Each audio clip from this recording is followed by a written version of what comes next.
Todos.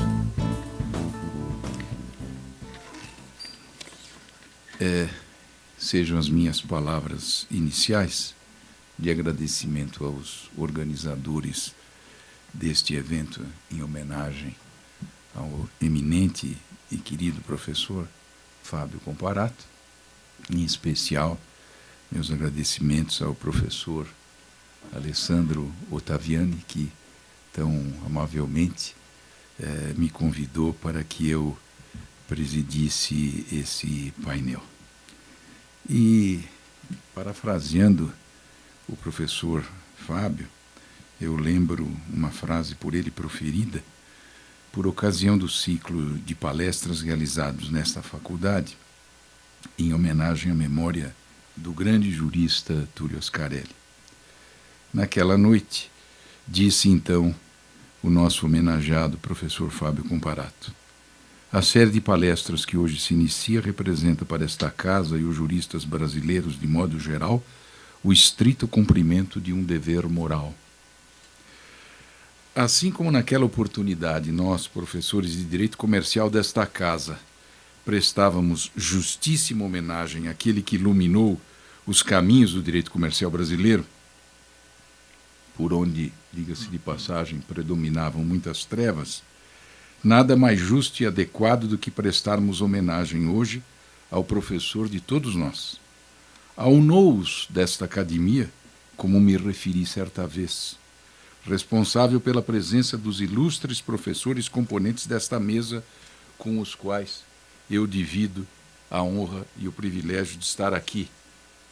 Querido professor Alberto do Amaral Júnior, à minha direita, que discorrerá sobre a obra Aspectos Jurídicos da Macroempresa.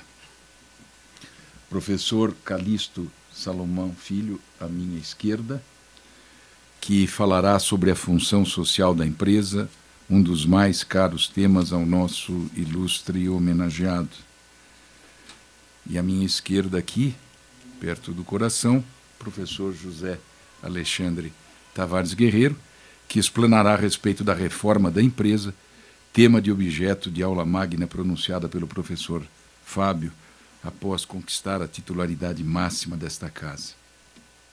Como coordenador deste memorável painel, e não tenho dúvida de que ele será efetivamente inolvidável, não me cabe falar por mais de alguns poucos minutos. Então, sintetizando ao máximo o que gostaria de dizer, espero que este evento não seja apenas um ponto de chegada, mas sim um primeiro ponto de partida de muitos outros eventos que se seguirão nos próximos anos, como eu tive a oportunidade de conversar hoje pela manhã com o organizador, o professor Alessandro. Estimamos que serão necessários muitos outros. Foi louvável o esforço dos organizadores no sentido de tentar abranger o conjunto de toda a obra do professor Fábio, mas mesmo assim, algumas delas que foram absolutamente decisivas na minha formação intelectual e moral não puderam ser especificamente contempladas com palestras. Eu destaco, embora hoje, pelo período da manhã, os eminentes professores, Dalmo de Abreu Dallário, o professor Alfredo Bose, o professor Gabriel Corren, tiveram a oportunidade de magistralmente enveredar por algumas dessas obras, mas é claro que o Poder de Controle da Sociedade Anônima é uma obra clássica para todos os comercialistas brasileiros.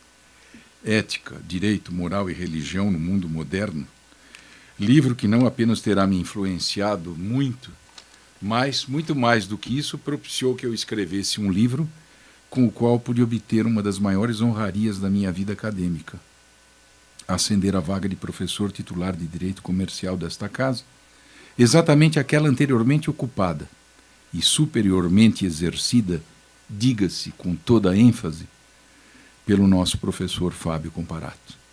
E ainda, Rumo à Justiça, obra que desde que veio a lume tem sido o meu livro de leitura e releitura constante, iluminando os passos derradeiros que ainda me restam para dar. A míngua de talento para a necessária síntese que gostaria de fazer, dirijo-me ao eminente e querido professor Fábio com aqueles versos de Bocage dedicados a Camões, quando ele comparava a sua vida à de Camões. Começa dizendo: Camões, grande Camões, quão semelhante acho o teu fado ao meu quando os cotejo. E termina de forma brilhante, e este terceto final do soneto é o que me vem à mente como a forma de me dirigir ao professor Fábio Comparato. Modelo meu tu és, mas ó tristeza, se te imito nos transes da ventura, não te imito nos dons da natureza.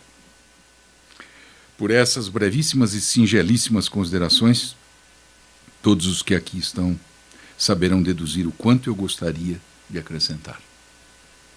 Não posso fazê-lo, porém.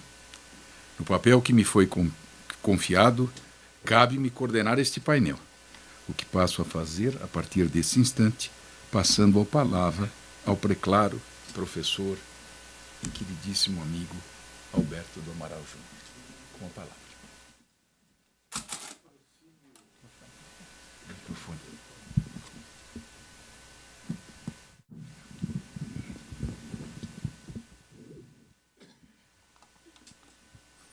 Eu quero inicialmente dirigir o meu sincero agradecimento ao convite que me foi formulado pelos organizadores deste seminário.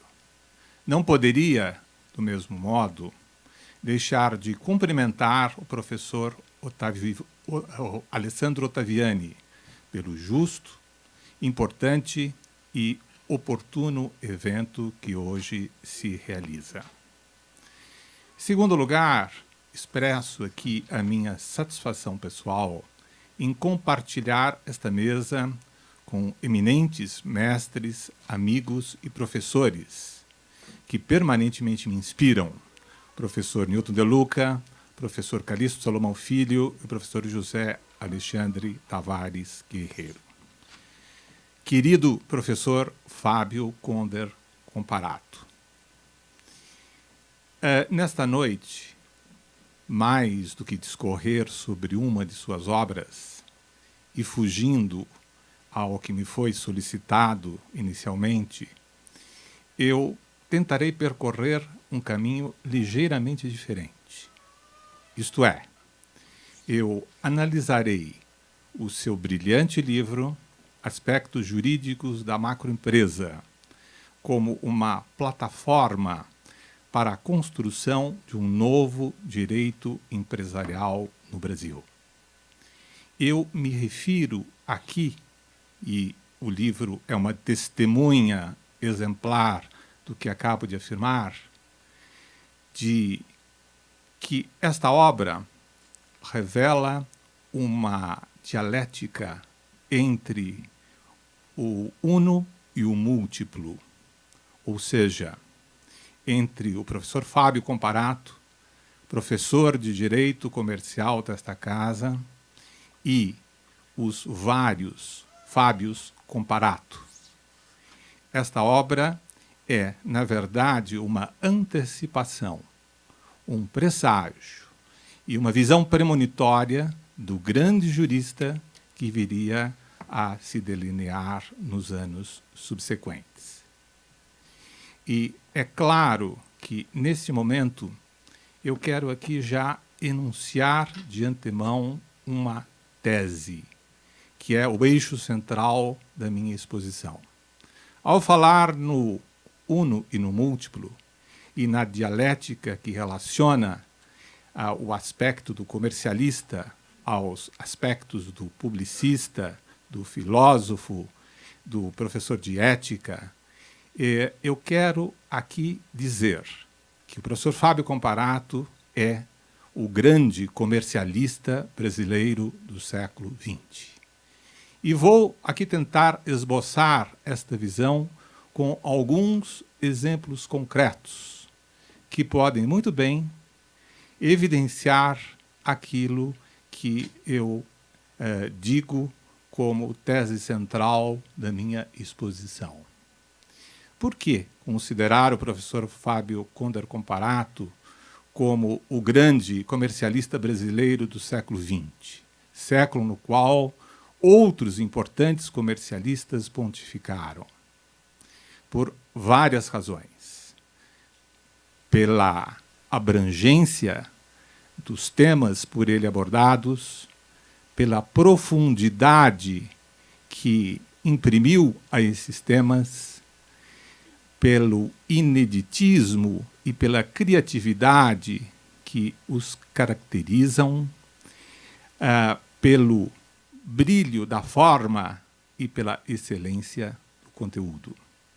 Mas eu terei, em seguida, ocasião de tecer considerações que aprofundarão estas iniciais reflexões. O livro Aspectos Jurídicos da Macroempresa é, ao meu ver, uma plataforma de construção de um pensamento sobre o direito comercial brasileiro absolutamente original.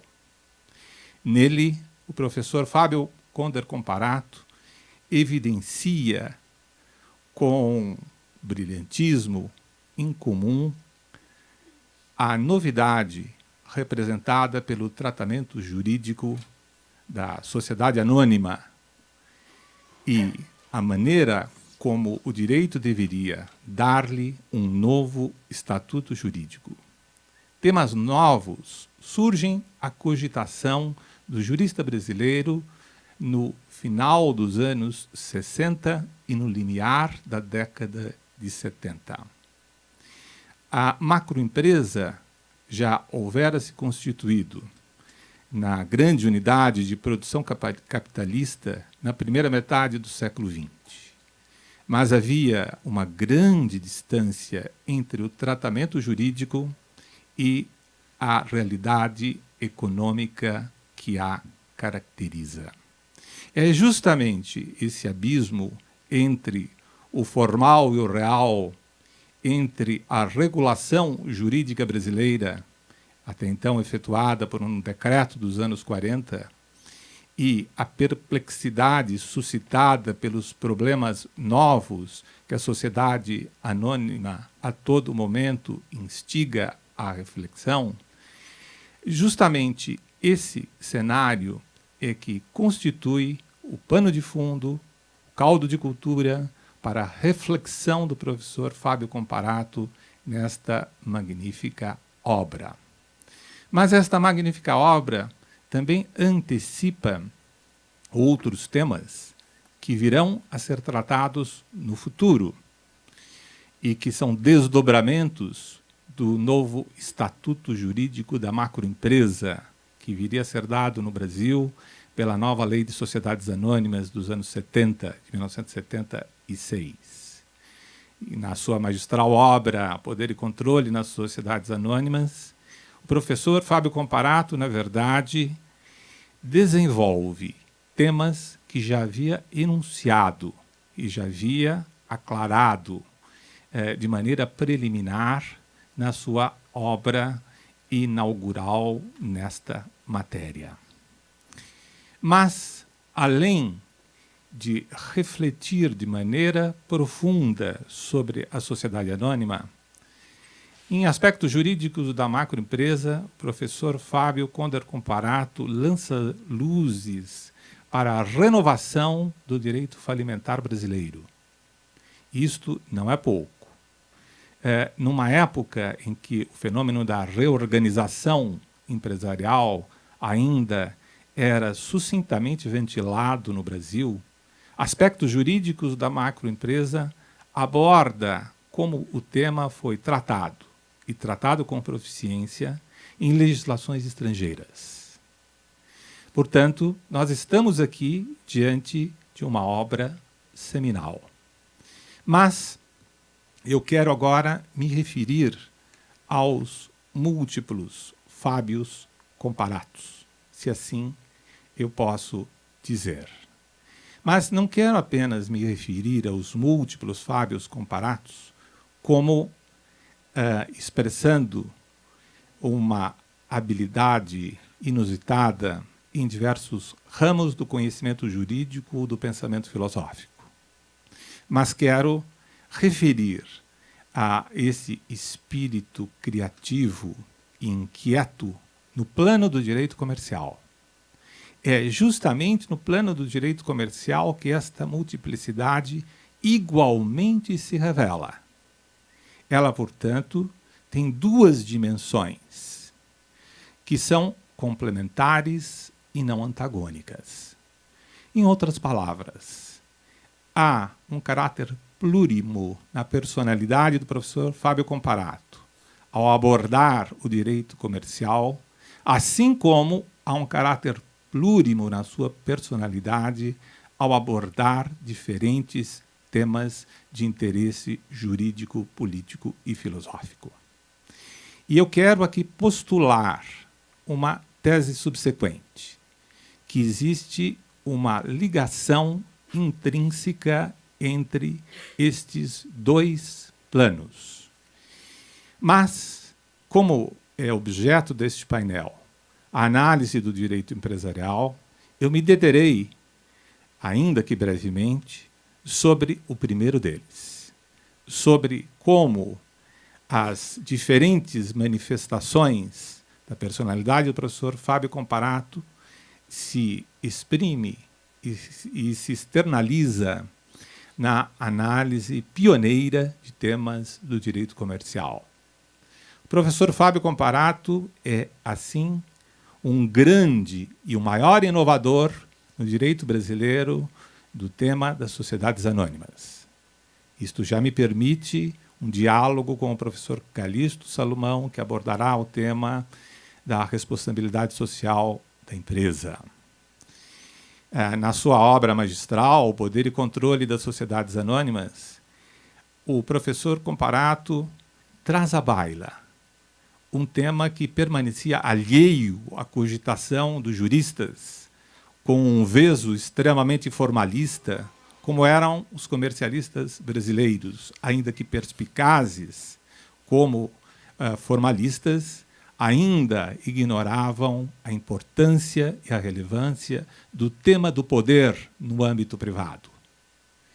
Mas o professor Fábio não apenas se inspira na obra dos autores Berle e Mintz, mas os supera. A análise promovida em Poder e Controle das Sociedades Anônimas vai muito além da tese desenvolvida por Berle e Mintz nos anos 30, segundo a qual as sociedades anônimas são caracterizadas por uma clara distinção entre administradores de um lado e aqueles que podem e que têm, de fato, a possibilidade de definir os rumos da empresa e os detentores das ações nas sociedades anônimas e que efetivamente têm o poder de controle. Mas a obra também é uma obra inspiradora porque ela aborda com extraordinária percussiência temas como os acordos de acionista, a desconsideração da personalidade jurídica e os grupos de sociedade. Aqui, o professor Comparato coloca ênfase a um tema que hoje é fundamental para o direito privado doméstico e para o direito internacional. A realidade dos grupos societários é inegável E o tema da responsabilidade no plano dos grupos societários não pode ser olvidada da cogitação dos juristas, sob pena de uma omissão imperdoável. Mas, além desse olhar sobre o direito societário, que é um olhar que irradia pioneirismo e criatividade, o professor Fábio Comparato foi igualmente inovador em outros campos do direito comercial. No campo dos títulos de crédito, nos seus grandes pareceres sobre títulos de crédito, no campo do direito contratual, no campo do direito das obrigações. A sua tese de doutorado, escrita na França, sobre o dualismo das obrigações, é um marco na discussão sobre a natureza das obrigações no plano do direito privado. A sua visão também influenciou de maneira exponencial a elaboração do direito do consumidor no Brasil, muito antes que o Código de Defesa do Consumidor viesse a ser concebido décadas depois. O seu indispensável direito econômico foi um ensaio que trouxe luzes e ainda as traz para discutir a problemática das relações de desigualdade no plano privado. Desse modo, há aqui um dado inovador que compatibiliza a análise dos contratos, a análise da sociedade anônima, a análise do direito econômico, que é uma visão global da experiência jurídica, ou seja, a preocupação com a função dos institutos jurídicos e não apenas com a sua estrutura. Esta é uma marca permanentemente buscada pelo eminente professor. Como é uma marca permanentemente buscada no campo das sociedades anônimas, inserir as corporações do nosso tempo em um cenário mais vasto, em que múltiplos interesses são afetados, como os interesses dos acionistas minoritários, dos trabalhadores e da comunidade onde ela se insere, além, evidentemente, dos interesses dos credores e do próprio Estado. Vejam que aqui o professor introduz a dimensão redistributiva do direito comercial.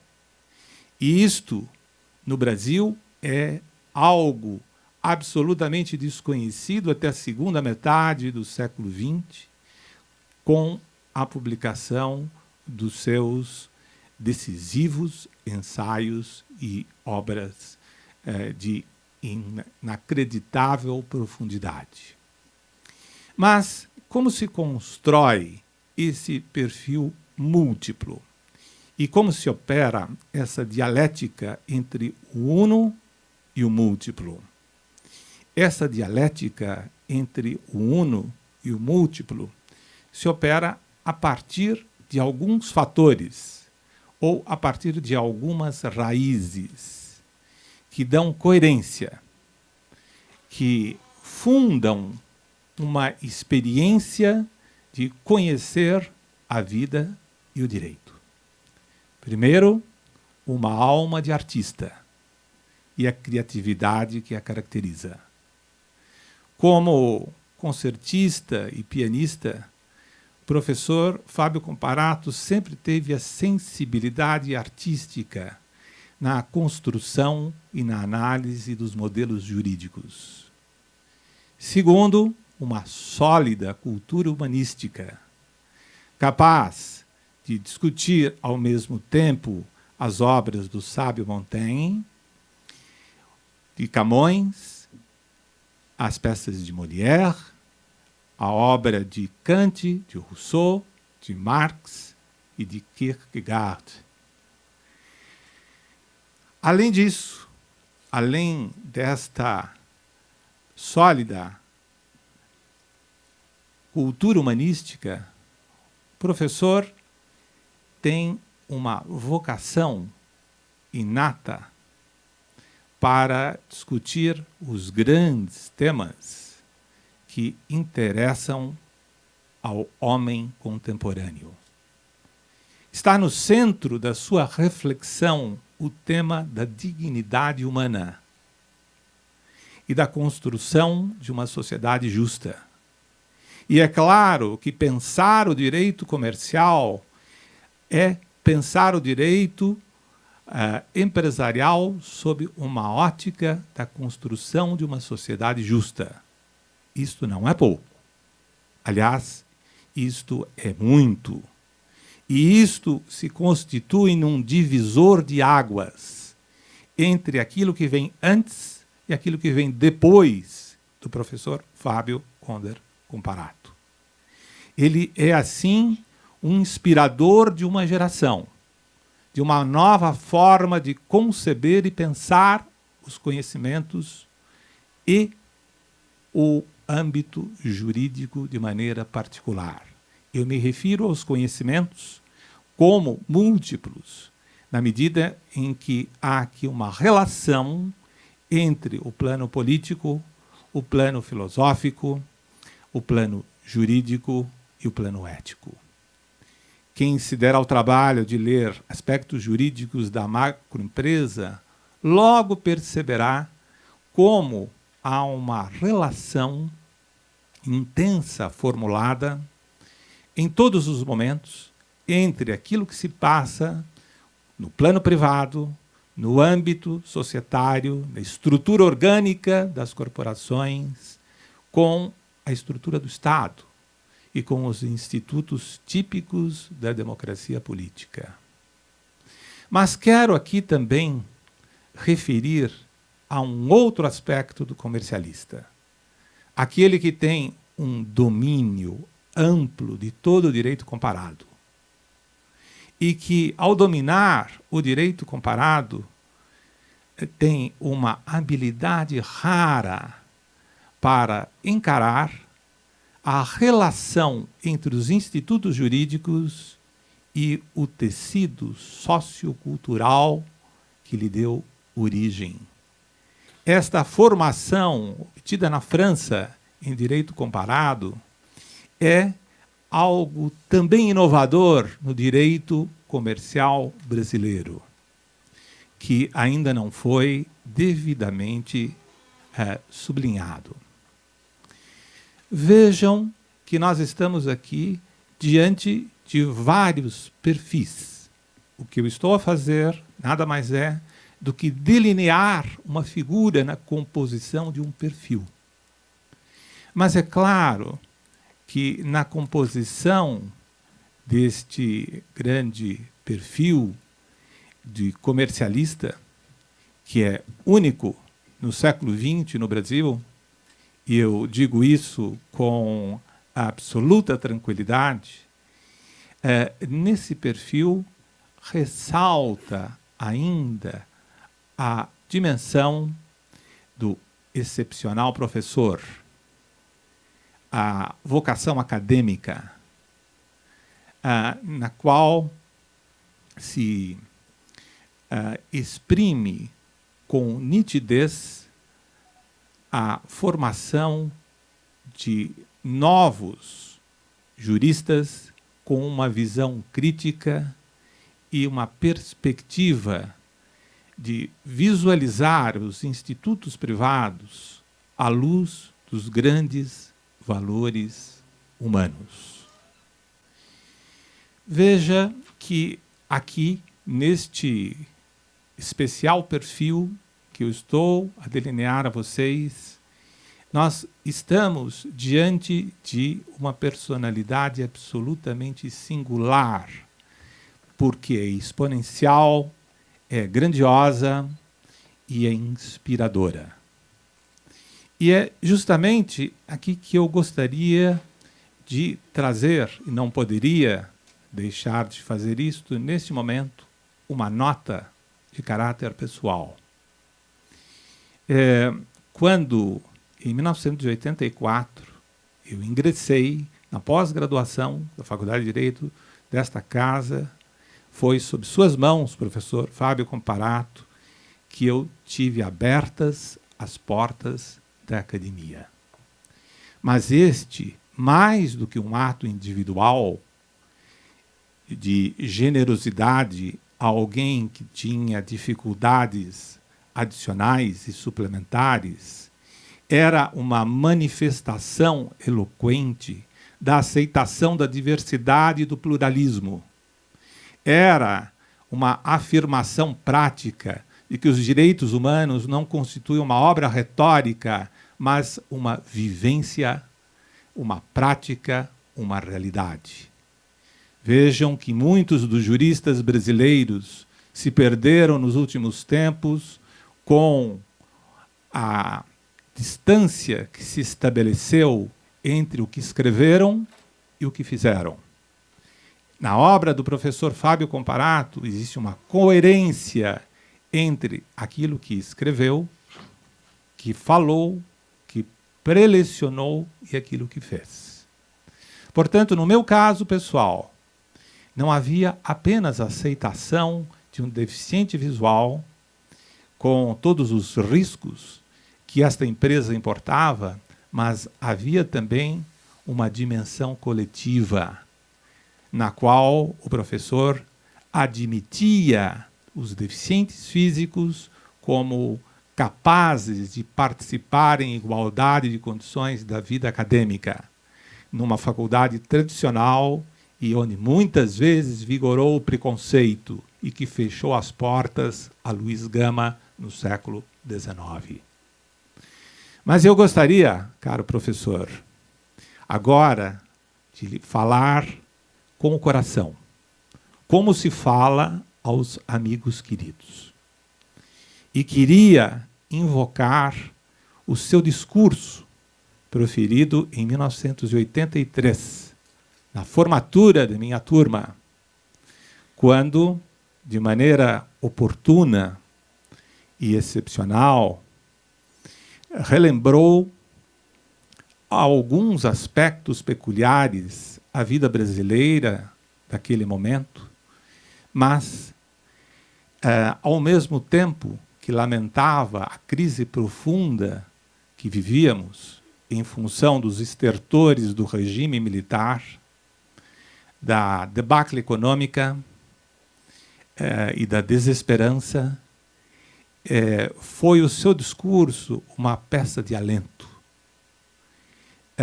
Eu me recordo que as suas palavras foram uma testemunha viva do que eu quero aqui deixar registrado. Foram felizes as suas manifestações ao dizer que a esperança nos permite carregar o fardo da vida. E que, entre as virtudes teologais, a caridade e a fé são as irmãs mais velhas da esperança. A caridade olha para o que existe. A esperança contempla o que será. A caridade ama aquilo que é. A esperança ama o nascituro, aquilo que ainda não foi concebido. A esperança, portanto, foi o seu grande mote para nos estimular a todos. Mas eu também me recordo do final do seu discurso, e é com ele que eu vou encerrar a minha fala.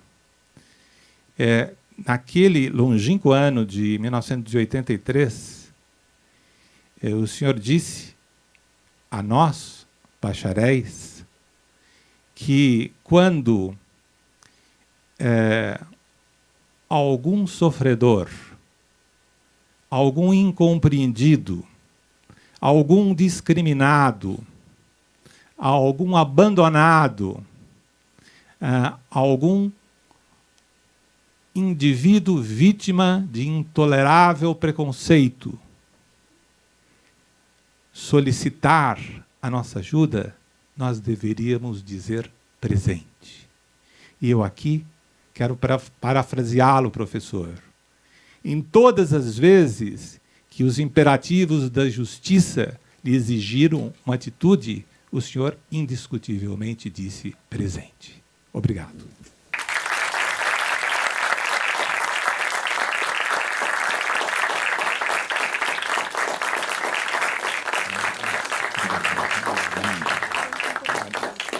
Exagerou um pouquinho, né? Falei a verdade. Eu só sempre me lembro da advertência da minha mãe. Menino, você não se enxerga?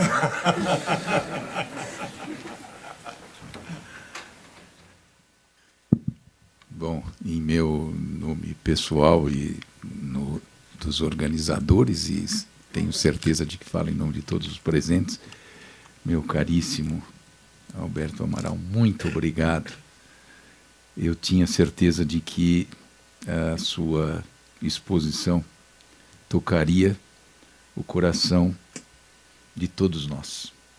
Eu o conheci exatamente neste ano que foi mencionado por você, quando começávamos pós-graduação aqui. Não são só professores que estão aqui para homenagear o professor Fábio, né? Eu vejo e fico feliz de ver que há muitos alunos, auditório cheio de muitos alunos. E o professor Fábio, além de comercialista, jurista, humanista e todos os aspectos extremamente positivos que foram destacados pelo professor Alberto Amaral Júnior, o professor Fábio foi e é, sobretudo, um professor. Aquele que professa, aquele que acredita. Eu aprendi com ele que eu costumava dizer que eu era um pessimista por fatalidade congênita, citando uma frase de Otávio Paz. E com o professor Fábio eu aprendi que nós, professores, não podemos ser pessimistas, porque isto representa uma contradição nos próprios termos. Nós temos de acreditar naquilo que apregoamos aos nossos alunos. Não é fácil a gente guardar frases de um professor que a gente teve, mas eu as guardo muitas do professor Fábio. E a primeira aula de pós-graduação, meu caro Alberto, eu me lembro do professor Fábio iniciar assim: vocês, alunos da pós-graduação, devem nutrir uma espécie de sagrado horror pela mediocridade. E isto me acompanhou muito, me ensinou muito, porque vencermos a barreira da mediocridade é o grande desafio que temos pela frente. Nós aqui, e me identifico pessoalmente, que nada mais sou do que um professor medíocre. Muito bem. Passo a palavra imediatamente ao eminente professor, estimado amigo, companheiro de departamento e de lutas também, professor Calixto Salomão Filho. Com a palavra.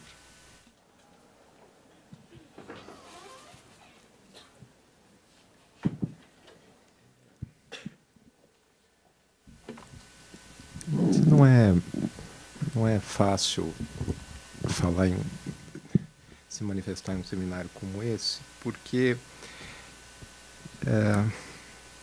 ao mesmo tempo que o impacto teórico nos influencia, há uma história humana a nos influenciar, e como misturar os dois é uma coisa muito difícil. Eu confesso que eu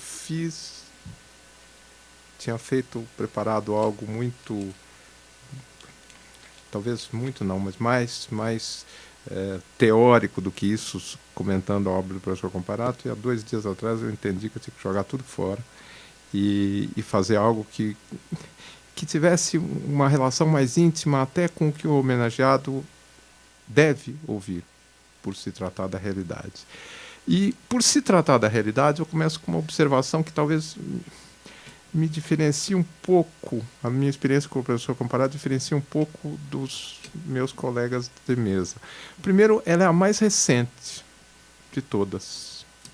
Eu fui porque conheci o professor comparado por último na mesa. No entanto, por eu ter conhecido o professor Comparato por último, talvez, e convivido com ele, talvez eu tenha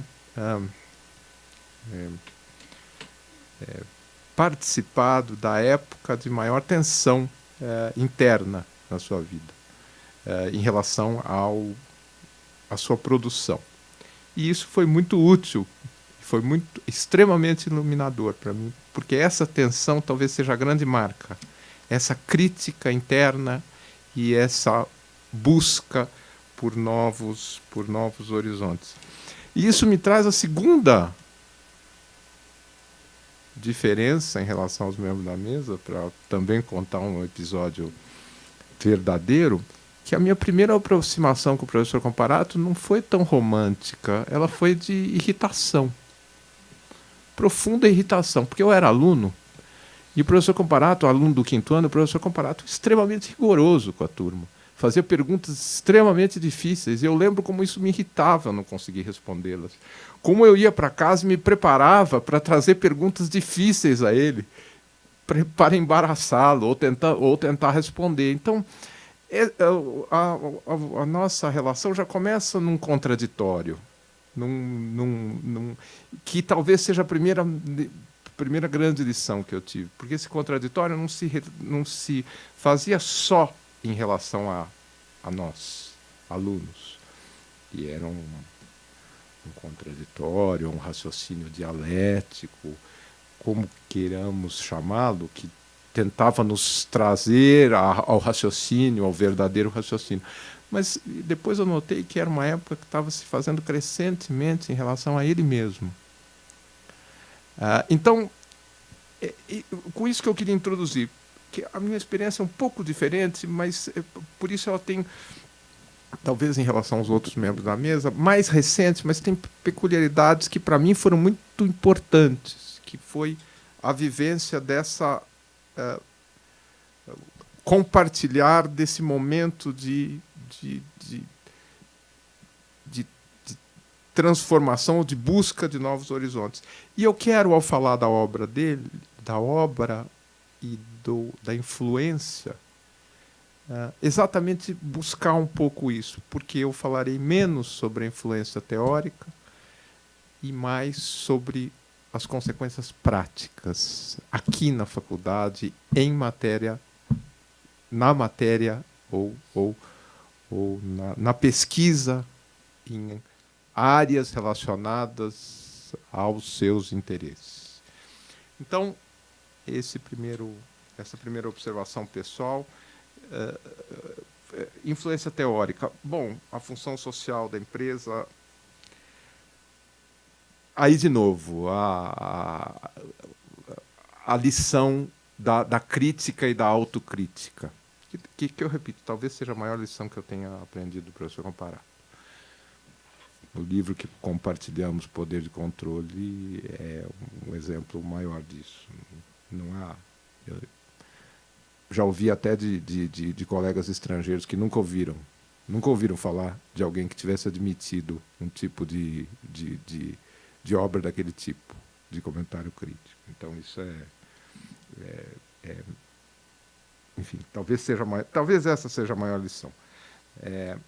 Mas na função social da empresa. Ora, a função social da empresa ele revela essa tensão, porque ele escreve, já tive a ocasião de debater há mais de 10 anos atrás com ele isso, e eu acho que na época errado estava eu, mas enfim, tentava aí também me defender de críticas, talvez o professor se lembre. Ele escreve o artigo Função Social da Empresa, alguns anos depois ele escreve o artigo Estado, Empresa e Função Social. No artigo da Função Social da Empresa, ele acredita que é possível transformar a empresa de dentro ou com regras externas. Dali uns anos ele volta atrás, dizendo, olha, nunca vamos conseguir mudar a mentalidade do empresário de verdade, tem que ser o Estado. Ora, seria exagerado dizer que isso corresponde a duas das grandes linhas da faculdade hoje, uma que é muito seguida no Departamento de Direito Econômico, pelo meu caro amigo Gilberto, outra que ainda é seguida no Departamento de Direito Comercial, tentando mudar a empresa de dentro, de fora, com o Estado ajudando, com o Estado às vezes sendo capturado, não conseguindo. Mas o fato é que essa, de novo, aí, dialética, onde é que estava a verdade? Estava dentro da empresa, estava no Estado. O professor Comparato disse coisas diversas, que não necessariamente se conjugavam. Parecia, no segundo artigo, voltar atrás em relação ao primeiro. Duas enormes linhas aí que influenciaram diferentes departamentos da faculdade. Onde estava a verdade, eu não sei. Talvez a verdade estivesse em que... Talvez a verdade estivesse exatamente na contradição.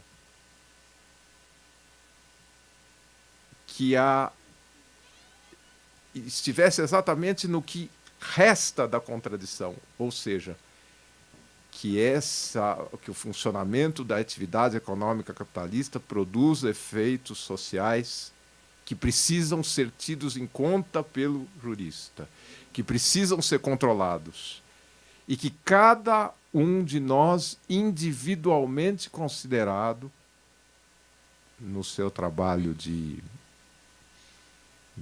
acadêmico, no seu trabalho de advogado, no seu trabalho de magistrado, deve ter em conta esses efeitos. Ou seja,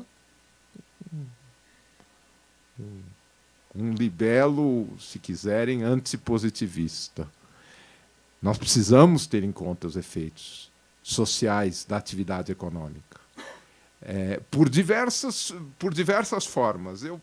E, de novo, aqui teria muito a falar sobre cada uma das formas. Como internamente a empresa isso pode se fazer, como é possível e doveroso tentar, e obrigatório tentar operar essa transformação, como o Estado deve conter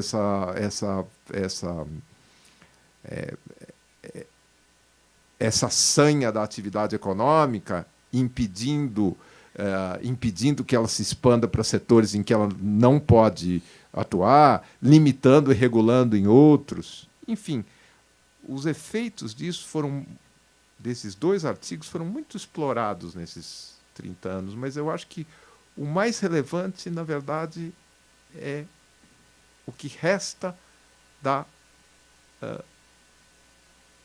oposição entre esses artigos, que é a necessidade de ter em conta esses efeitos.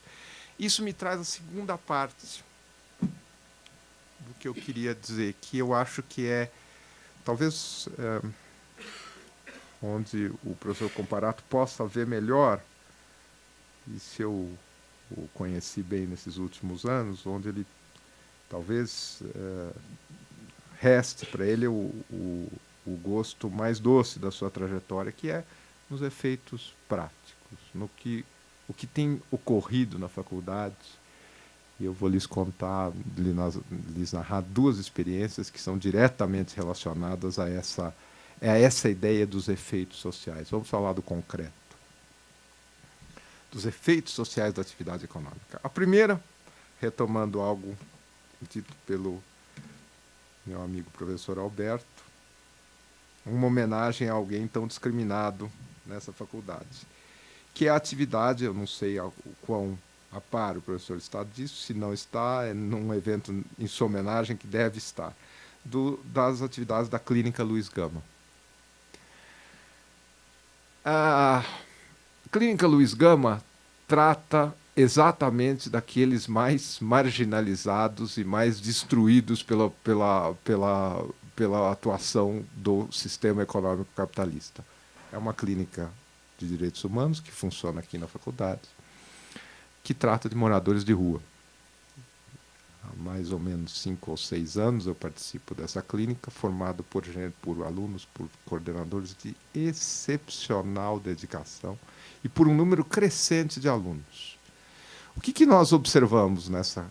Qual é o trabalho da clínica? É ouvir, catalogar e encaminhar denúncias de violação de direitos humanos e outras em relação aos moradores de rua. Primeiro, alguns dados. De 93 para cá, em 10 anos, enquanto a população de São Paulo cresceu pouco, não mais do que 10%, o número de moradores de rua cresceu 300%, de 3 mil para mais de 13 mil.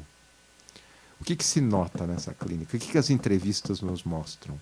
É um desligamento progressivo de qualquer relação social. Então, nós fazemos entrevistas aqui, no Chá do Padre, e nas tendas. Duas experiências completamente diversas. No Chá do Padre, trabalhadores terceirizados, se fala tanto de terceirização agora, não? De permitir terceirização, de admitir-se terceirização. Trabalhadores terceirizados que trabalham durante o dia e moram em albergues à noite, porque são um trabalho completamente precarizado, sem direitos, sem uma rotação constante, enfim. Um primeiro grau de desligamento, de exclusão da sociedade. Ainda têm um emprego, mas moram num albergue. Um segundo grau, quase total, eles não são maltratados nos albergues, não querem mais morar nos albergues, são atendidos nas tendas. De mês em mês a gente vai até as tendas ouvi-los. As tendas são lugares precários onde eles tomam banho, muitos já viciados em drogas, tomam banho e continuam pelas ruas.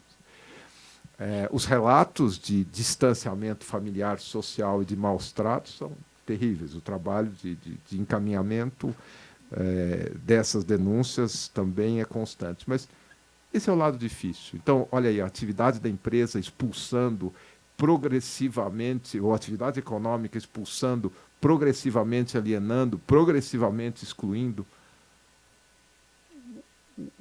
O lado positivo que me resgata os ensinamentos do professor e eu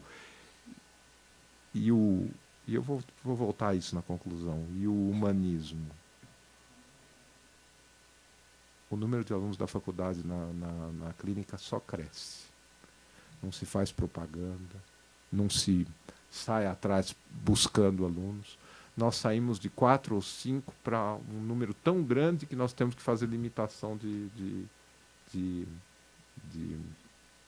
inscrições de aceitos. Então, uma primeira consequência concreta. Essa atividade econômica que gera esse grau de exclusão constante, gera também um grau na faculdade de preocupação crescente. Se o problema econômico piora, a preocupação humanista tem crescido. A olhos vistos. É empolgante ver como cresce o interesse dos alunos. E isso, eu acho que é a primeira consequência que me vem à mente do trabalho e eu, de novo, eu voltarei a isso, porque eu acho que isso é parte também da progressão das ideias e do trabalho do professor Comparato, de um plano teórico para um plano muito concreto de ligação ao ser humano e de ligação aos problemas humanos concretos, que foi o que eu presenciei na minha mais curta, no entanto rica, convivência com o professor Comparato. Um segundo exemplo, e eu relato exemplos que me estão próximos exatamente por poder-los relatar com mais detalhe. E eu repito, eu acho que relatar esses exemplos práticos que acontecem na faculdade em detalhe para o professor Comparato, se eu conheço bem, e dada a influência dele nessas iniciativas, é a melhor homenagem que podia ser prestada. O Grupo Direito e Pobreza. O Grupo Direito e Pobreza trabalha exatamente, diretamente, com os efeitos das estruturas econômicas nas relações sociais. Para dar um exemplo do que está sendo feito nesse grupo, o nosso principal trabalho nos últimos anos tem sido com patentes de medicamentos essenciais que geram efeitos sociais danosos, para dizer o mínimo.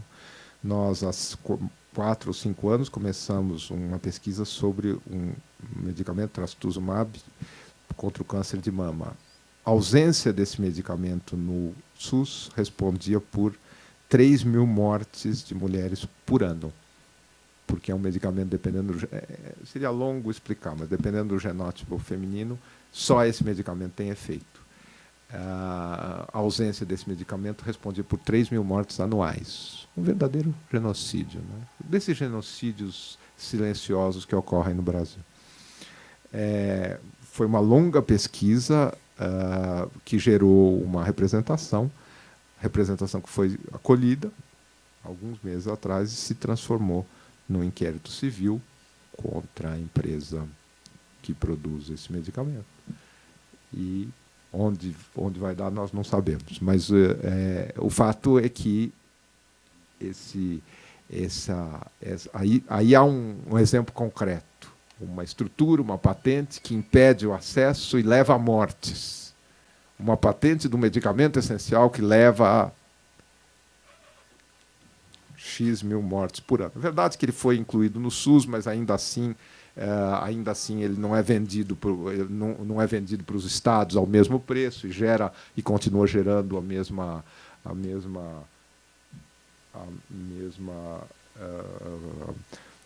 os mesmos efeitos sociais, os mesmos efeitos ou efeitos parecidos em matéria de mortalidade. Enfim, por que eu me concentrei menos, e os meus 20 minutos praticamente já foram, por que eu me concentrei menos na teoria e mais na prática? Porque, e aqui eu termino, eu concluo, porque a minha experiência com o caro professor Comparato foi exatamente desse duplo ensinamento, o ensinamento do rigor consigo mesmo, um rigor consigo mesmo que vai admitir a crítica, repito o exemplo do poder de controle, mas estar constantemente em crítica e em tensão consigo mesmo. Eu lembro que eu senti o professor Comparato, quando conversava, em tensão com as coisas que ele próprio fazia. Isso nos faz sempre progredir. E essa progressão foi claramente no sentido do humanismo, de quase que goetheano, de não encontrar mais nas teorias, só nas teorias, as respostas, e buscar na relação humana e na preocupação com os efeitos do direito e com os efeitos sobre os semelhantes. Então, na progressão dessa exposição, para mim está um pouco da progressão da vida e das lições que o professor Comparato deixa para nós. Portanto, sinceramente, eu acho que a melhor forma de homenageá-lo é dizer: professor, a sua centelha ficou aqui, ficou na faculdade, ficou profundamente entre os alunos e cada vez mais disseminada. Obrigado, em nome de todos.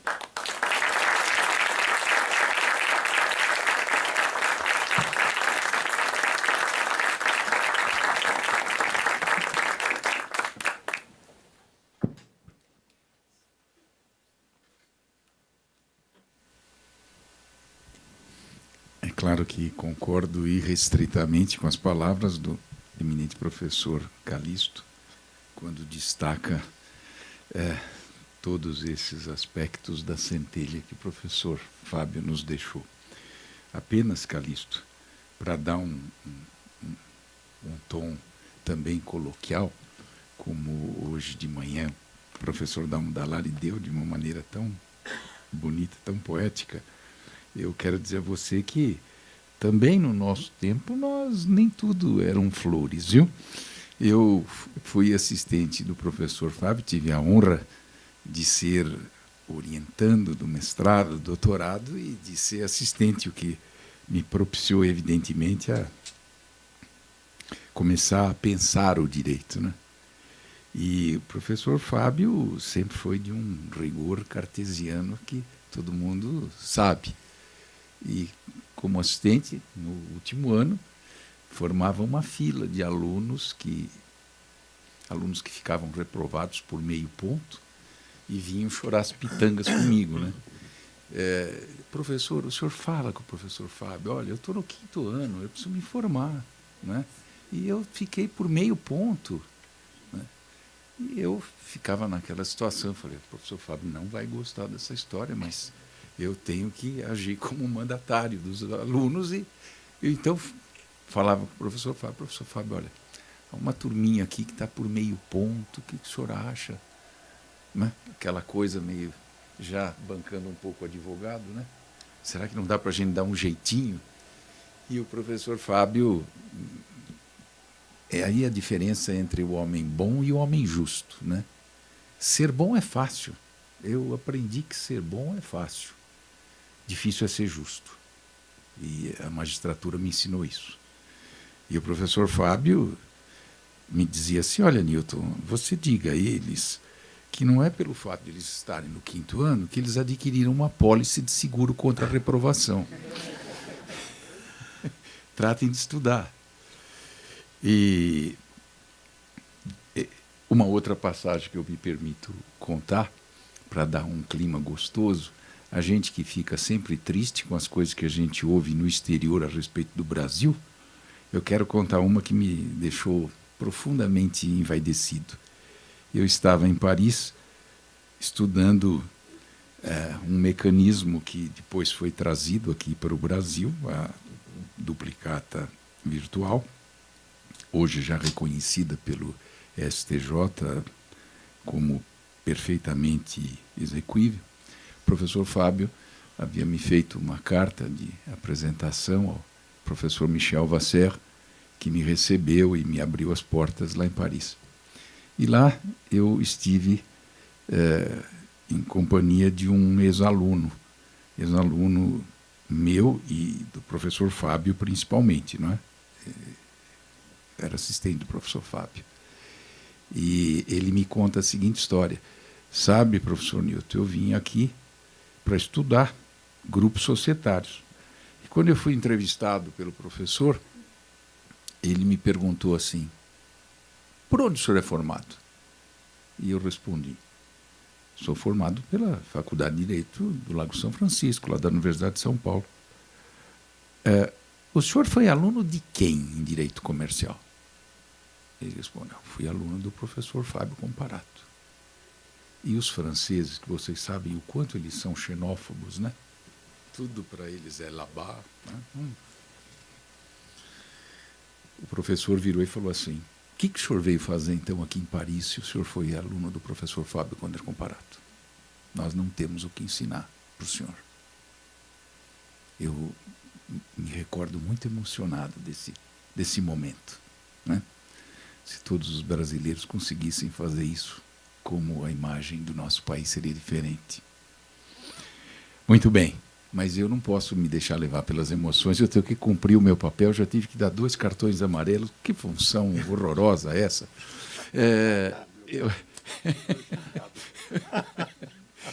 Eu passo agora a palavra para o eminente professor, querido amigo, professor José Alexandre Tavares Guerreiro, para a sua exposição, que tenho certeza, tal como foi a do professor Alberto Amaral, como foi a do professor Calixto, eu sabia de antemão, né? Estava dizendo o óbvio ululante, com a devida vênia do saudoso Nelson Rodrigues, só iriam engrandecer, né, este painel, e agora tenho certeza que vamos continuar, fechar com chave de ouro. Com a palavra, caríssimo. Opa. Prezado professor Fábio Comparato, meu querido professor De Luca, professor Gilberto Ottaviani, querido Alberto Amaral, prezado Calixto. Eu fico aqui meio encabulado de não poder fazer tantas memórias presentes. Vou lembrar de uma ou outra, porque eu vou direto depois ao tema principal.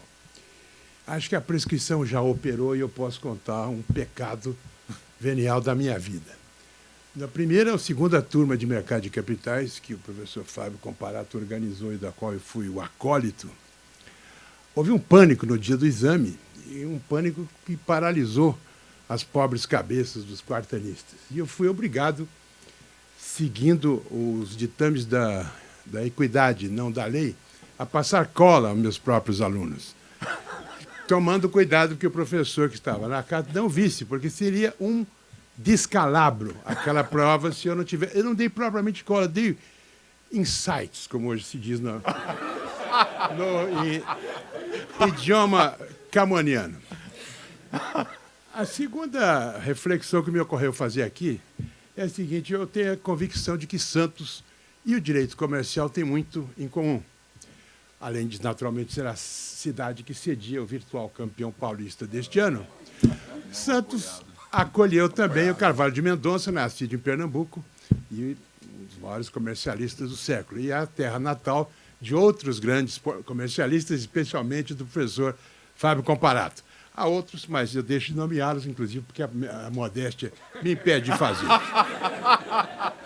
Eu gostaria de lembrar aqui que o tema desta exposição podia ter sido outro para mim, como exatamente recordar uma aula, a aula magna, essa realmente magna no sentido literal do grego, de 1983, na Faculdade de Direito de São Paulo, do professor Fábio Comparato, que diz respeito exatamente sobre a reforma da empresa. O texto dessa aula, conforme você deve saber, está reproduzido na nossa revista de Direito Mercantil, no número 50. Essa aula é realmente um resumo do que existia e do que não existia ainda, a não ser na cabeça de certos pensadores, como o professor Fábio, em matéria da empresa concebida como tema da reflexão propriamente dita jurídica. Em 1983, eu vejo muitas pessoas aqui que sequer tinham sido concebidas, então, talvez a maior parte, nós estávamos ainda em pleno regime militar. Em pleno, talvez não, estávamos no declínio do declinante regime militar, mas ainda o regime militar na ameaça de uma sobrevida, representada pela possibilidade da eleição do Paulo Maluf pelo Colégio Eleitoral em 2 anos depois. Nós estamos no fim da ditadura, mas a ameaça da sobrevida era patente. Depois de quase 2 décadas em que tínhamos vivido sob constituições espúrias e sob a égide de uma legislação extremamente contraditória, para não dizer uma legislação errática, em que se distinguiam 2 campos nítidos, ou duas inspirações nítidas. Logo depois de 1964, eu lembro que em 1964 houve um golpe no Brasil, o que fizeram os militares responsáveis pelo dito cujo golpe foi, mais do que depressa, sumir com o projeto de Código Civil do professor Orlando Gomes, que era um projeto de Código Civil extremamente moderno, adiantado e realmente progressista para a época. Essa foi a primeira preocupação, era sumir com este projeto, e logo em seguida colocaram no colo de uma comissão de juristas a ideia de recolher outros estudos de doutrina, de pesquisa no direito comparado para a elaboração de um futuro novo Código Civil. Isto já em 1975 se concluiu e se consolidou sob a forma de um projeto de Código Civil que veio a ser o Código Civil de 2002. O objetivo era, evidentemente, de implantar um código de direito privado como centro de um sistema de direito privado. E sob a inspiração direta, como todo mundo sabe, de um outro código, o Código Civil Italiano, de 1942, que, apesar das negativas em contrário, era a inspiração do Código Civil, que veio a ser o nosso Código de 2002. Um código que unificava o direito, as obrigações e os contratos, coisa que parecia a última etapa de um glorioso trabalho metodológico que vinha desde Vivante, etc. E tal. E que no Brasil, o professor Fábio Comparato, num primoroso ensaio, que está dentre esses primorosos ensaios, não era propriamente um problema. Unificar ou não unificar o direito às obrigações era mais ou menos indiferente, uma vez que as regras do Código Comercial eram específicas de determinadas obrigações e contratos, eram poucas. Mas, de qualquer forma, este Código de 2002 veio com esta função. Desde 1977, estava em vigor no Brasil, por outro lado, uma nova lei de sociedades anônimas, a Lei 6.404, que, de início, foi bastante combatida por supostamente ser uma lei concentracionista e incentivadora da desnacionalização da empresa privada nacional. Os objetivos desta lei são bastante conhecidos, mas, de qualquer forma, a sombra dessa lei é que se deu a esta pré-eleição de 1983, a aula magna proferida na Faculdade de Direito pelo professor Fábio Comparato. É fácil de saber quais eram e quais foram as condicionantes desse momento histórico. O Brasil vivia uma inflação absurda, uma recessão assustadora. Quando me disseram, um cubano me disse uma vez sobre a nossa inflação, disse, doutor Guerreiro, esta inflação é assustadora. A partir desse momento, eu realmente fiquei com muito medo da inflação. Não tinha me dado a ideia de que, em espanhol, inflação é muito mais grave do que em qualquer outra língua. Assustadora. Tragicamente assustadora. Mas, de qualquer forma, a lei servia, ou quis servir, para organizar investimentos de capital fixo, que no Brasil inexistiam, porque num país de inflação ninguém poupa, todo mundo consome. E o consumo foi a matriz de uma desenfreada correria da sociedade dos anos 70 e 80, em que a poupança desapareceu e os passivos cresceram nos ombros das empresas e nos ombros das assim chamadas famílias. Esta lei, 6.404, veio, quaisquer que tenham sido seus objetivos, trazer, eu diria, talvez, plataformas, para usar a expressão do Alberto, para o pensamento do professor Fábio Comparato, destinado a refazer ou repensar, como pedantemente hoje se diz, o chamado direito das empresas. Vejam que, nesta época, com a Lei 6.404, aplica-se efetivamente o princípio da dissociação entre a função do controle, do acionista controlador, e a titularidade das partes de capital de que a empresa se compõe. Ou seja, o controle já passa a não coincidir mais com a chamada propriedade. A propriedade da empresa é, evidentemente, um conceito contraditório. Não existe uma propriedade quando se trata de uma organização. A propriedade não dá ao acionista que tem o comando da empresa qualquer título quiritário, romanístico, civil. É uma situação sui generis. O professor Comparato dirá nesta sua aula, disse nessa aula de 83, que o controle empresarial não é, nem pode ser, senão uma revolução de Copérnico no Estatuto da Empresa, que passa a empresa de objeto a sujeito de direito.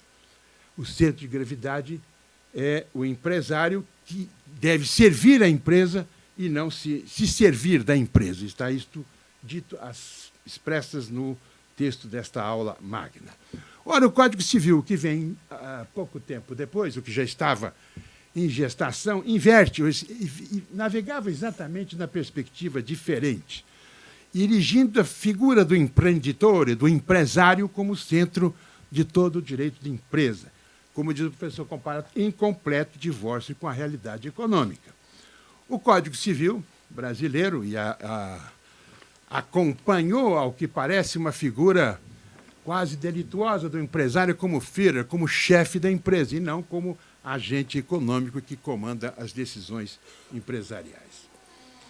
Aonde está esta revolução? A que pontos ela nos permite trazer a debate hoje? Primeiro,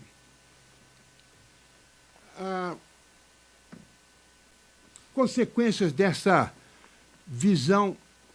Em primeiro lugar, o lucro, para começar por ele, deixa de ser entendido como um fruto da propriedade do capital. Essa foi uma das coisas que eu aprendi demais a partir do convívio do professor Comparato. Ou seja, para tratar da relação propriedade e fruto, basta uma visão civilista, mas isto não explica a natureza de integração que existe dentro da organização dita empresarial. Isso nos leva a considerar, consequentemente, que a partilha do lucro, que tradicionalmente nós víamos como um fruto de um título de propriedade, excede a fórmula de uma ação, um voto, ou seja, a organização da propriedade dos bens materiais da empresa é da empresa, não existe propriedade sobre a empresa, mas existe o poder de controle. Isso traria já, alguns anos depois, e inclusive do ano passado para cá, a uma rediscussão de todos os princípios da proporcionalidade entre a propriedade, a titularidade das ações e o direito de comando. A excessiva alavancagem por ações preferenciais metidas em cima de um reduzido percentual de ações ordinárias voltou à discussão, como se sabe todo, há pouco tempo atrás. E já era essa uma das perspectivas abertas pela reflexão do professor Fábio Comparato. Na organização desta sociedade moderna, que a lei de sociedades anônimas quis definir, o que se observa é uma ausência da ingerência do proprietário sobre os bens de produção, sobre a atividade empresarial propriamente dita. Essa era a saída, o ponto de partida para a reforma da empresa. Eu me lembro, professor Fábio, em 1975, diante do silêncio que se fez nesta faculdade em torno do projeto de Código Civil, houve uma iniciativa da PUC, da Pontifícia Universidade Católica de São Paulo, por iniciativa do então reitor, nosso querido professor Geraldo Ataliba, de se fazer o primeiro curso em São Paulo de Direito de Empresa, que foi organizado a partir do momento que o professor Ataliba chegou à reitoria da PUC, que era considerada uma improbabilidade total naquele tempo. O Geraldo Ataliba era um grande professor, mas admitir que ele fosse reitor da PUC era mais ou menos admitir que o Zé Pagodinho fosse candidato a ministro supremo hoje. A proporção era mais ou menos essa. Eu tinha feito uma aposta com a Ataliba de que, se ele fosse reitor um dia, eu organizaria, junto com alguns colegas, o primeiro curso de Direito de Empresa na PUC. E ele veio a ser reitor 2 meses depois desta aposta, desse repto. E lá fomos alguns professores desta faculdade, o professor Fábio Comparato, em 1975, para o primeiro golpe, o primeiro assalto contra a concepção do Código Civil de uma empresa absolutamente, como diz o professor, divorciada da realidade nacional. O professor Fábio Comparato abordou, nessa época, com grande sabedoria e a costumeira ironia, a figura dos institutos comerciais no recém-promulgado Código de Processo Civil de 1973, de autoria do professor Alfredo Buzzardi. E o fez de maneira demolidora. E essa foi apenas uma das sessões, não sei se lembra desta especificamente, e de outras, em que já se começava a perceber que este Código Civil, ele sim é que estava divorciado da realidade econômica do país. Nesse mesmo ano, o professor Fábio Comparato faz, isso também está publicado na Revista de Direito Mercantil, uma comunicação ao Congresso Nacional, no qual ele já apresenta as suas críticas ao projeto que estava, isso em 1975 ainda, que já estava rodando. O Congresso Nacional me perguntava, o professor Calixto, nessa época, como era. Ainda não era o Congresso biônico, nós não tínhamos chegado ainda ao aperfeiçoamento dos senadores designados. Ainda era uma Câmara de Deputados eleita pelo povo, se é que se acredita nisso. Esta manifestação contrária ao Código Civil também está publicada na Revista de Direito Mercantil. E daí por diante, o que acontece está retratado de forma absolutamente clara nas diversas obras que o professor Fábio Comparato... Pode passar direto para mim. Eu já entendi. De novo, o senhor avisa? Está avisado. De novo, é uma repetição que poderá desagradar os organizadores, mas eu concito a todos os alunos, e eu me dirijo especialmente a eles, a lerem esta aula. Esta aula não é apenas o retrato, não é a radiografia não é o momento colhido da evolução do direito empresarial. Ela é, em grande parte, profética. Ali estão previstas consequências de sociedade e economia mista aberta com títulos no mercado de valores imobiliários. Ali estão previstas e delineadas diversas outras realidades que são absolutamente contemporâneas nossas, de hoje. Não se trata apenas de refletir o que existia na lei e o que existia naquele momento. Já havia, como em tantos outros trabalhos do professor Fábio Comparato, a visão do que viria no futuro. Eu vou cumprir fielmente essa imposição delicada do horário máximo, dizendo que o meu convívio com o professor Fábio Comparato foi de uma riqueza extraordinária, apesar da discrição e da cortesia com que sempre nos tratamos. Ele deixou a mim uma impressão extraordinariamente importante, talvez o maior jurista que eu tive a ventura de conhecer pessoalmente. E, para terminar, eu digo, uma das grandes emoções que eu tive na vida foi no lançamento do livro sobre a civilização capitalista. Levei meu neto, que se sentou no colo do professor Fábio Comparato, e eu tive, neste momento, a noção exata de como a história se repete. Há pouco o professor Fábio se espantava de eu ter 70 anos, eu também me espanto muitas vezes, mas o meu neto significou ali, naquele instante, uma continuidade agradável. E aqui eu agradeço mais uma vez aos organizadores deste justíssimo seminário para que seja feita, não digo a justiça, mas que seja dado um abraço a esta criatura realmente fora do comum, que honra tanto esta escola e que nos honra a todos, seus alunos, professores, companheiros, numa horizontalidade acadêmica como il faut, como dizem os nossos franceses queridos. Eu agradeço mais uma vez e aqui estou rigorosamente dentro do horário, sem crédito. Obrigado.